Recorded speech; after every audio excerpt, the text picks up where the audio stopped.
Welcome to the best episodes of Credit 101. This is episode 15. So, in this episode, we're going to talk about what you guys need to do if the credit bureaus are not responding to your dispute letter. So, we send a dispute letter out to the credit bureau. We talked about it, I believe, in the best episodes of Credit 101, episode 11.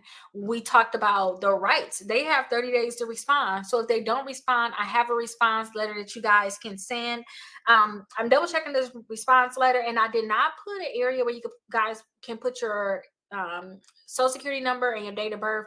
Download it if you guys already had a membership down below, and just add that when you guys write your dispute letter out. But you guys can actually attach your original one too, because if they're not responding, that's most likely because they're saying that they did not get your dispute letter. So if you guys just attach your original one too, that can possibly help you guys also. But definitely let's get into it so we can talk about what we need to do and to actually get the account removed when they are not responding to you guys.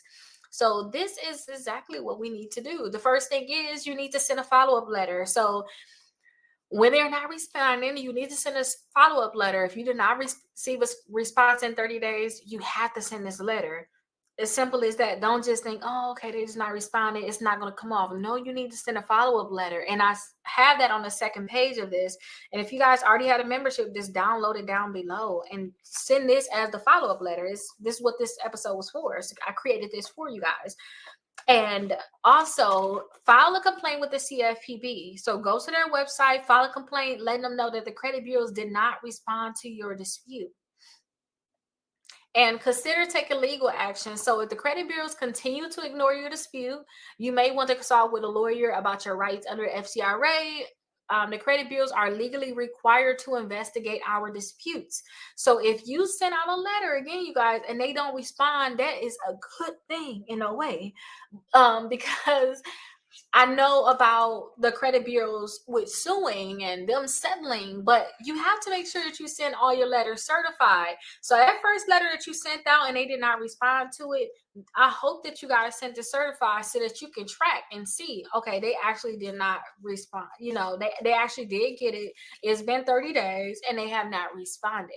So that when you send a follow-up letter, you can actually send them a picture of this saying, hey, I sent this to you and you guys did not respond. Sometimes what I like to do is I already know what certified receipt I'm going to send out. I like to sometimes take this so that I can just remember, that number. I like to take this little piece off right here off the certified thing, because all they're going to do is throw this little piece in the garbage anyway. So I like to take this little piece off and I like to actually put it on like the actual letter on here. So I'll just put that on there so I can always remember the tracking number. It's as simple as that. No matter what, I got that tracking number. And when you search this tracking number, you'll be able to see that your letter actually did go to the credit bureaus. Because what if you lose this little receipt? And yeah, they're going to stamp this, but what if you lose it? So I like to think of it like that. And then also with the follow-up letter, I do suggest that you guys send that first letter too. But think about, suing them, possibly consult with an attorney if this is something that you want to do, or you can possibly do it on your own.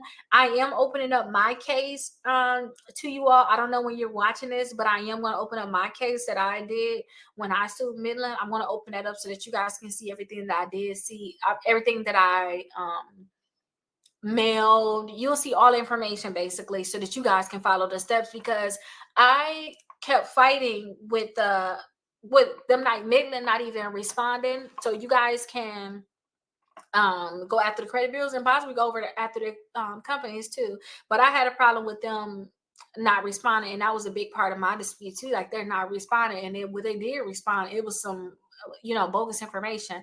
So that you guys can see the order, because when I contacted the attorneys like, hey, can y'all take on this case? Like, I don't have time for this. Like, I need help with this. Do y'all understand that attorneys do not want to help?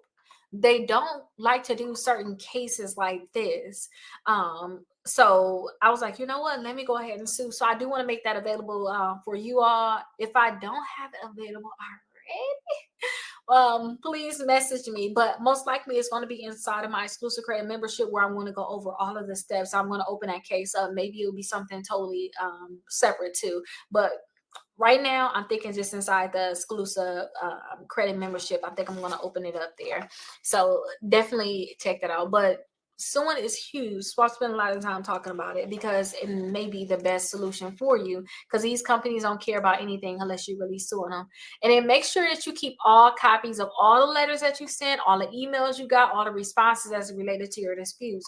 You may need this if you decide to sue.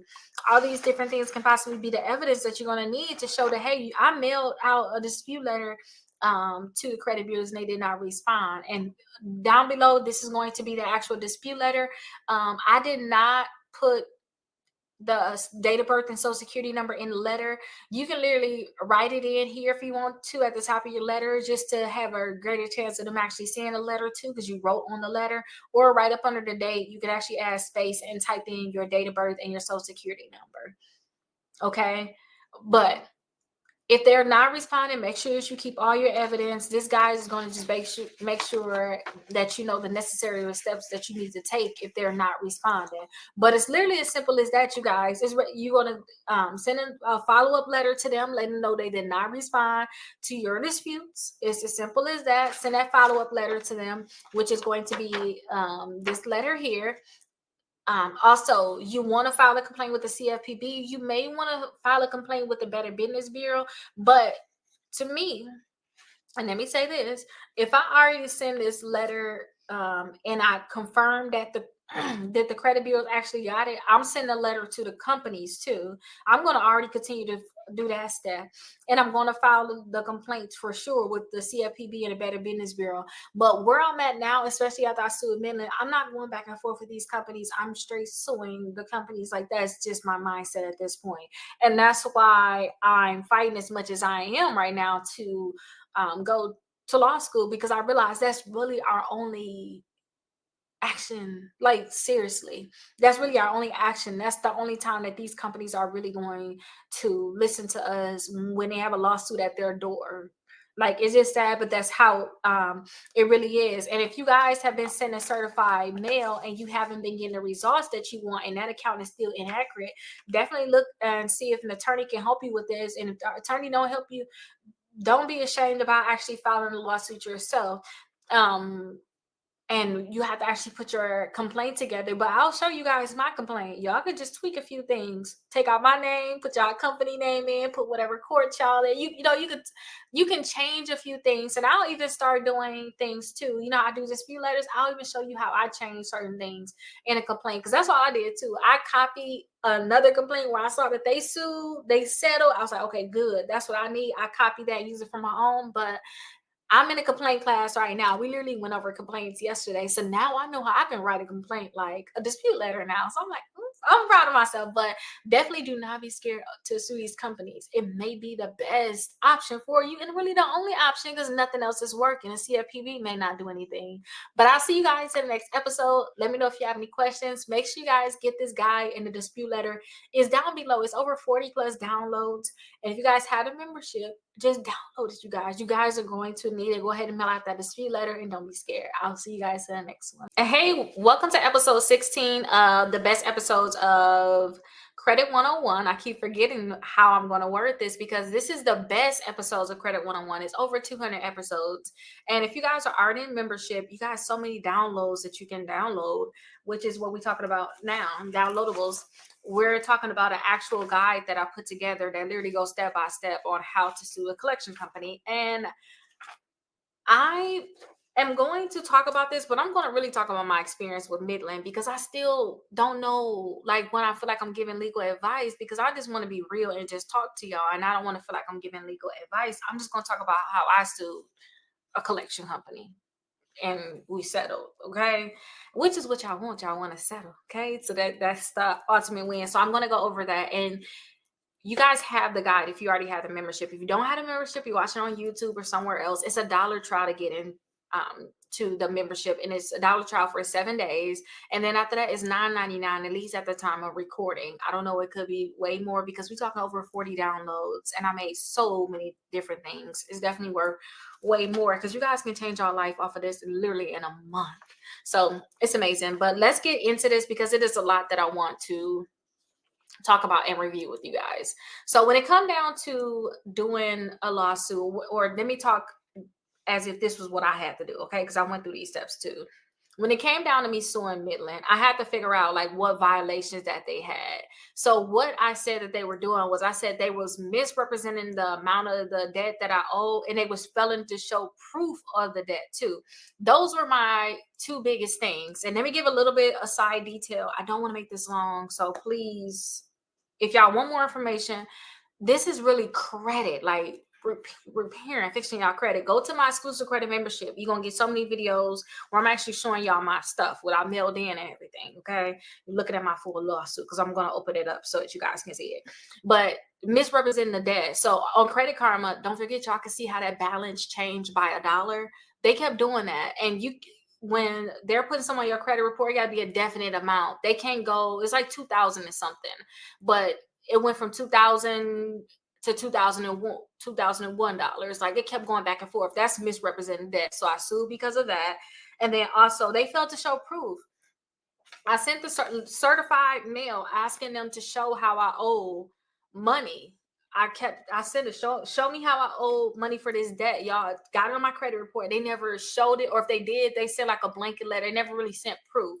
So those are the two things that I sued for. So you guys, may look at your own situation and go from there. Now, before you actually sue them, you have to gather documents, which is what I did. So I kept records of all of the letters I sent. I really didn't get voicemails and stuff like that. It was all letters, all paper trail in letters. I did not write down my interactions, but you guys should definitely do that. Everything was through mail, so I didn't really need to write anything down. If they did send something, I had a copy of that. I just kept that. And you guys may just want to get like a file, just get a file and just throw everything in there like I did. That's what I kind of did. And then, because I was stressed during the time when I was doing, honestly, I was stressed out. And I wasn't keeping everything in order, but I just kept it there because I knew I could always come back and put it in order. I kept all the dispute letters that I sent out, my validation of debt, everything that they ignored. I kept all of these things. Now, that's the key, y'all. Like, literally, keep everything that you send out. In the process, you literally, well, let me say, in my process, I know this for sure. I could have went the route of just sending it to the credit bureaus, which I did. The credit bureaus didn't even delete it. I could have sent it to just the credit bureaus, and then after they didn't delete it, then I knew I could send something to the actual collection company, which I did. I kept sending something to the credit bureau and the collection company, and they wouldn't remove it.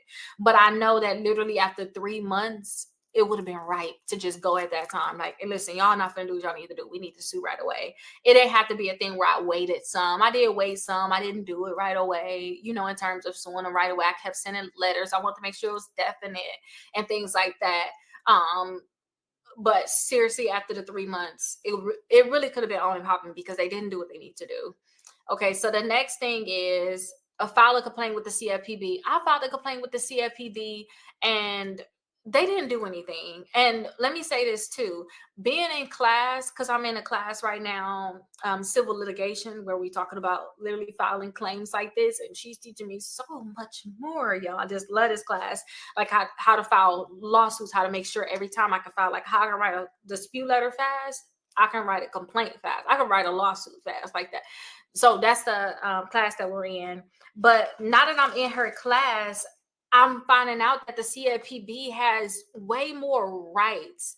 I mean, it's supposed to be like the CFPB got dispute letters out basically saying, hey, send this to the collection company. And I did send that to the collection company too, which is good, because if I sent you something that legally is a government telling me this is what I need to send you and you're ignoring it, it just looks so much worse. Do you understand what I'm saying? It's not like I'm just sending you some random thing. Like, no, the government told me I need to send this to you, and you're still not doing what you need to do. So file a complaint with the CFPB for sure, because you can show, hey, I didn't just try to sue y'all. I tried to fix this with the CFPB. And usually I'll do that the second month. That way I send it to the credit bureau once. They didn't do anything. I send it to the credit bureau and the collection company the second month. And at that time, I will file a complaint. As soon as you send it out the second month, as soon as you send out that letter, send out the complaint too. Because at that time, too, at that month, technically you can sue them too. It's like you had 30 days to fix it. You failed to fix it. But Yeah. So definitely file something with the CFPB. But understand if they're not gonna do anything, that's not all the way bad. Consult with an attorney. I consulted with so many attorneys, y'all.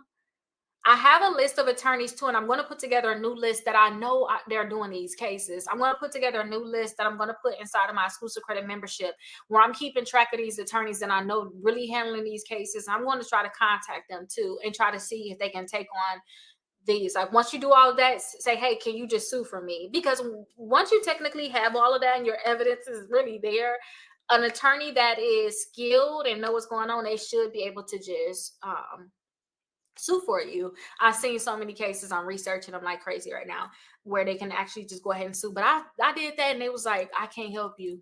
They're going to settle with you. And I'm like, no, they're not. Like, I went through a lot during this time, y'all. Like, during the time I had to do this, I went through so much that year. That was a big year for me. But I just wanted them to handle this because I was like, got nervous. Like, am I doing like, what's overthinking? And it's like, they're going to settle. This ain't nothing we need to help you with and all this. They're going to settle. And I'm like, okay, whatever. But after that, I had to file a lawsuit. So I filed the lawsuit, and the next step is to file a lawsuit, prepare for court, and get the judgment. And I'm going to make it very simple. I filed the lawsuit. I got a call from them. I asked for $8,000. I got a call from them, and it was like, oh, we tried to. I was on vacation, and we usually settle this right away once we get the lawsuit. And I realized now you just need to literally put the lawsuit in. They're gonna settle it. Like, just put it in. And he was like, okay, let's settle. So we settled outside of court, but I can't tell y'all what we settled for. But let me tell you this. I really suggest that you guys build up your stuff and follow the same thing I did, honestly, in terms of you send out your dispute letters and sue them. Put it in, actually file it and go from there and go to court. And a lot of times too, the thing is they're going to settle before court. So if they settle before court, it's no need for you to even be nervous or anything like that, because you know they're going to settle as long as you did what you need to do and they know they messed up and you actually detailing all that in your complaint. Then what else they going to do? Like, what else? Like, they got no other choice but to settle. So don't be scared, you guys. But that's how to actually sue a collection company. Let me know if y'all have any questions. But again, I'm going to go into greater details inside of my exclusive credit membership, where I'm going to actually open up the case fully. You're going to see all the files, everything the dates, all of my certified receipts, all of the tracking that I did. But I'll see you guys there. If you guys have additional questions, still download that guide if you guys are inside the membership. And if you don't have a membership, it's $1. Literally, go ahead and get it. You probably need it. If you was worried about it, think about this. Trust me, you need it, because I would never, ever think about selling with a collection company another day in my life now that I have this information.